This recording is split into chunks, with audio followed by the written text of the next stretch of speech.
ഹേ all, ഇന്ന് നമ്മൾ നോക്കുന്നത് ലിറ്റററി ക്രിറ്റിസിസത്തിൻ്റെ 8th ചാപ്റ്ററായ ജോൺ ഡ്രൈഡനാണ്. സോ ഫസ്റ്റ് ഓഫ് ഓൾ, ആരാണ് ജോൺ ഡ്രൈഡൻ എന്ന് നമുക്ക് നോക്കാം. അദ്ദേഹം വളരെ ഇമ്പോർട്ടൻ്റ് ആയിട്ടുള്ള 7th സെഞ്ച്വറിയിലുള്ള ഒരു English poet, dramatist and literary critic ആയിരുന്നു. അദ്ദേഹം അറിയപ്പെട്ടിരുന്നത് father of English literary criticism എന്നാണ്. സോ അദ്ദേഹത്തിൻ്റെ ഫേമസ് ആയിട്ടുള്ള ക്രിട്ടിക്കൽ വർക്കാണ് 1668 അദ്ദേഹം എഴുതിയ an essay of dramatic poesy എന്ന് പറയുന്നത്.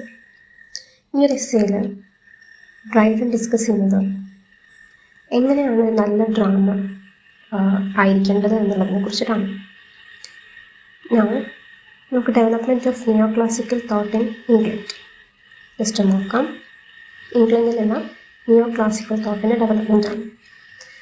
സോ ഇംഗ്ലീഷ് നിയോ ക്ലാസിസം ശരിക്കും ഇൻഫ്ലുവൻസ്ഡ് ആയത് ഏൻഷ്യൻ ഗ്രീക്കും അല്ലെങ്കിൽ റോമൻ ലിറ്ററേച്ചറും ഒക്കെ വഴിയാണ്.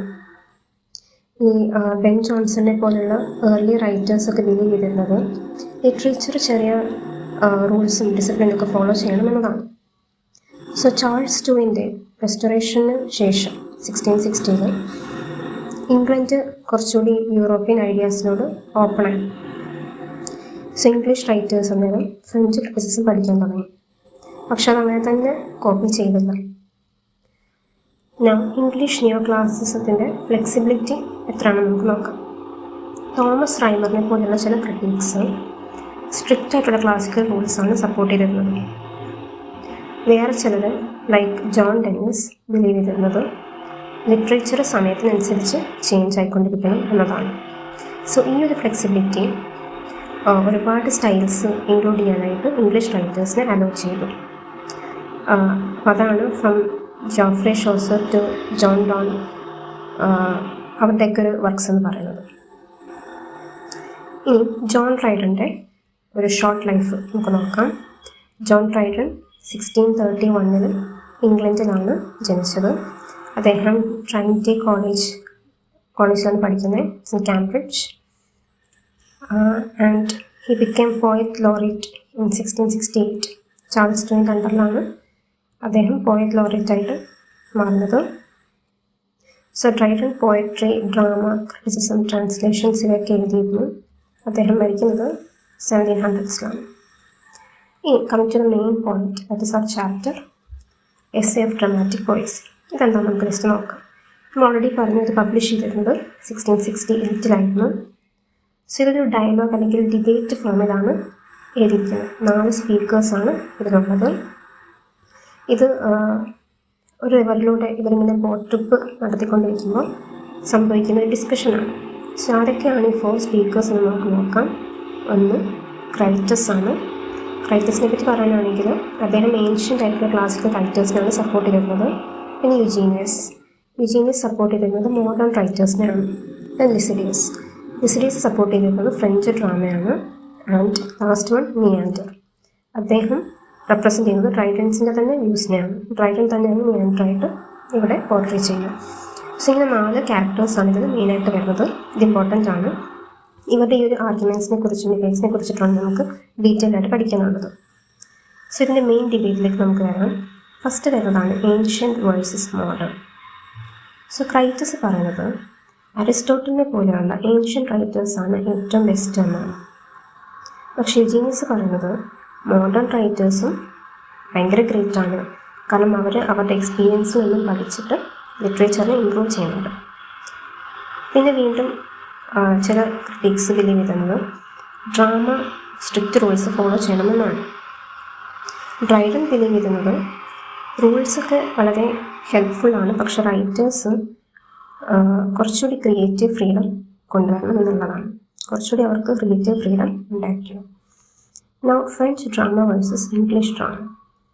ലിസിഡിയസ് നമ്മൾ ഓൾറെഡി പറഞ്ഞ് ഫ്രഞ്ച് ഡ്രാമയാണ് സപ്പോർട്ട് ചെയ്തിരുന്നത്. കാരണം അദ്ദേഹം പറയുന്നത് അതിന് സ്ട്രിക്റ്റ് ആയിട്ടുള്ള റൂൾസും ഓർഡറും ഒക്കെ ഉണ്ട്, അതെങ്കിലും ഫോളോ ചെയ്യുന്നുണ്ട്. പക്ഷേ നിയാൻഡർ അല്ലെങ്കിൽ ഡ്രൈഡൻ ആർഗ്യൂ ചെയ്യുന്നത് ഇംഗ്ലീഷ് ഡ്രാമയാണ് ബെറ്റർ എന്നാണ്. കാരണം അതിന് ഒരുപാട് ഇമോഷൻസ് ഉണ്ട്, വെറൈറ്റി പ്ലോട്ട്സ് ഉണ്ട്, അല്ലെങ്കിൽ റിയൽ ഹ്യൂമൻ ലൈഫിനെ റിഫ്ലക്റ്റ് ചെയ്യുന്നുണ്ട്. അങ്ങനെയൊക്കെയാണ് പറയുന്നത്. പിന്നെ വരുന്നത് നിയാൻഡർ ഇംഗ്ലീഷ് ജോണേഴ്സിനെയൊക്കെ ഡിഫെൻഡ് ചെയ്യുന്നുണ്ട്. ബിക്കോസ് ഇംഗ്ലീഷിലാണ് നമുക്ക് ട്രാജിക് കോമഡി വരുന്നത്. സോ ഈ ഒരു കോമഡിയുടെയും ട്രാജഡിയുടെയും ഒരു കോൺട്രാസ്റ്റ് എന്ന് പറയുന്നത് ഒരുപാട് കാര്യങ്ങൾ എൻഹാൻസ് ചെയ്യാനായിട്ട് സഹായിക്കുന്നുണ്ട്. ബിക്കോസ് ഇപ്പം ട്രാജഡി മാത്രമാണെങ്കിൽ അത് നമുക്ക് സങ്കടം മാത്രമേ ഉണ്ടാക്കുകയുള്ളൂ, അല്ലെങ്കിൽ കോമഡി മാത്രമാണെങ്കിൽ അത് ലാഫിങ് അല്ലെങ്കിൽ ചിരി മാത്രമേ തരുള്ളൂ. സോ രണ്ടും കൂടി കോൺട്രാസ്റ്റ് ചെയ്യുമ്പോൾ ലൈഫ് ഈസ് ഓൾവേസ് ഇങ്ങനെയാണ്, അല്ലെങ്കിൽ അപ്സ് ആൻഡ് ഡൗൺസ് എന്തായാലും ഉണ്ടാകും എന്നുള്ളൊരു റിയാലിറ്റി നമ്മളിലേക്ക് എത്തിക്കുന്നുണ്ട്. സോ അതുകൊണ്ടാണ് നിയാൻഡർ ഇംഗ്ലീഷ് ചാനലിനെ സപ്പോർട്ട് ചെയ്തിരുന്നത്. ഇനി വേറെ കുറച്ച് കാര്യങ്ങൾ ലാസ്റ്റിൽ പറയുന്നത്, ക്രൈറ്റസ് ആർഗ്യൂ ചെയ്യുന്നത് റൈം എന്ന് പറയുന്നത്, അല്ലെങ്കിൽ റൈം സ്കീം എന്ന് പറയുന്നത് വളരെ അൺനാച്ചുറൽ ആണെന്നാണ്. സോ അദ്ദേഹം സപ്പോർട്ട് ചെയ്തിരുന്നത് ബ്ലാങ്ക് വേഴ്സിനെയാണ്. കാരണം അദ്ദേഹം പറയുന്നത് ബ്ലാങ്ക് വേഴ്സ് എന്ന് പറയുന്നത് കുറച്ചുകൂടി നാച്ചുറൽ സ്പീച്ചിൻ്റെ ഒരു ഇമിറ്റേഷനായിട്ടാണ്. പക്ഷെ നിയാൻഡർ സപ്പോർട്ട് ചെയ്യുന്നത് റൈം സ്കീമിനെയാണ്. കാരണം അദ്ദേഹം പറയുന്നത് കുറച്ചുകൂടി നാച്ചുറലാണ്, കുറച്ചുകൂടി എഫക്റ്റീവാണ് എന്നാണ്. കാരണം സീരിയസ് സബ്ജക്ട്സൊക്കെ പോർട്രേ ചെയ്യുമ്പോൾ റൈം സ്കീമാണ് കുറച്ചുകൂടി ബെറ്റർ. അദ്ദേഹം ഇതിനെക്കുറിച്ചിട്ട് വീണ്ടും പറയുന്നുണ്ട്. അതായത് ഒരു പോയട്രിയുടെ ചീഫ് പർപ്പസ് എന്ന് പറയുന്നത് ഓഡിയൻസിൻ്റെ ഡിലൈറ്റാണ്. സോ ഇത് റൈം സ്കീമിന് അച്ചീവ് ചെയ്യാനായിട്ട് സാധിക്കും എന്നുള്ളതാണ്. സോ നിയാൻഡർ ഇതുവഴി ക്രിയേറ്റ് ചെയ്യുന്നത് ഒരു പുതിയ ഇംഗ്ലീഷ് പ്രിൻസിപ്പിൾ അദ്ദേഹം ഇവിടെ കൊണ്ടുവരുന്നുണ്ട്. എന്താണെന്ന് വെച്ചാൽ അദ്ദേഹം ഷേക്സ്പിയറിനെ ഹോമറായിട്ട്, അല്ലെങ്കിൽ ഫാദർ ഓഫ് ഡ്രമാറ്റിക് പോയറ്റ്സ് എന്നുള്ള രീതിയിലേക്ക് കൊണ്ടുവന്നു. കാരണം അദ്ദേഹം പറഞ്ഞ ഷേക്സ്പിയറിന് അത്രയും ഒരു നാച്ചുറൽ ജീനിയസ് ആണുള്ളത്. അദ്ദേഹത്തിൻ്റെ എഴുത്തുകളെല്ലാം അങ്ങനത്തെ ഒരു സ്റ്റൈലാണ്. ആൻഡ് ബെൻ ജോൺസനെ വിർച്വലായിട്ടാണ് കണ്ടിരുന്നത്. കാരണം അദ്ദേഹം വളരെ ഇലാബറേറ്റ് ആയിട്ടുള്ള റൈറ്റിംഗാണ് ഫോളോ ചെയ്യുന്നത്.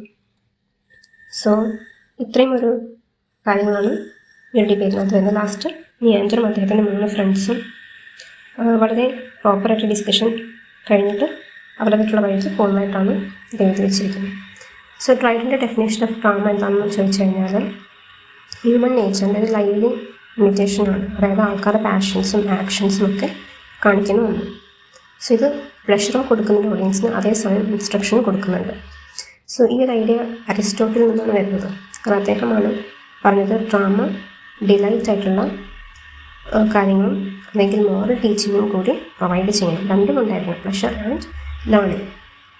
പിന്നെ ഡ്രൈഡൻ്റെ ഫൈനൽ ഐഡിയാസ് എന്ന് വെച്ചാൽ ഡ്രാമ നേച്ചറിനെ ഇമിറ്റേറ്റ് ചെയ്യണമെന്നാണ്. റൈറ്റേഴ്സ് ക്ലാസിക്കൽ റൂൾസിൽ നിന്നും പഠിക്കണം, പക്ഷെ അതിനെ കംപ്ലീറ്റ് അതേപോലെ ഫോളോ ചെയ്യണ്ട. ദെൻ ഇംഗ്ലീഷ് ഡ്രാമയ്ക്ക് അതിനായിട്ടുള്ള സ്ട്രെങ്ത് ഉണ്ട്. സോ അത് ചുമ്മാ ഫ്രഞ്ച് ഡ്രാമയെ കോപ്പി ചെയ്യേണ്ട ഇതല്ല എന്നുള്ളത്. സോ ഇവിടെ ജോൺ ഡ്രൈഡൻ മോഡേൺ ഇംഗ്ലീഷ് ക്രിറ്റിസിസത്തിനെയാണ് ഡെവലപ്പ് ചെയ്തിരുന്നത്.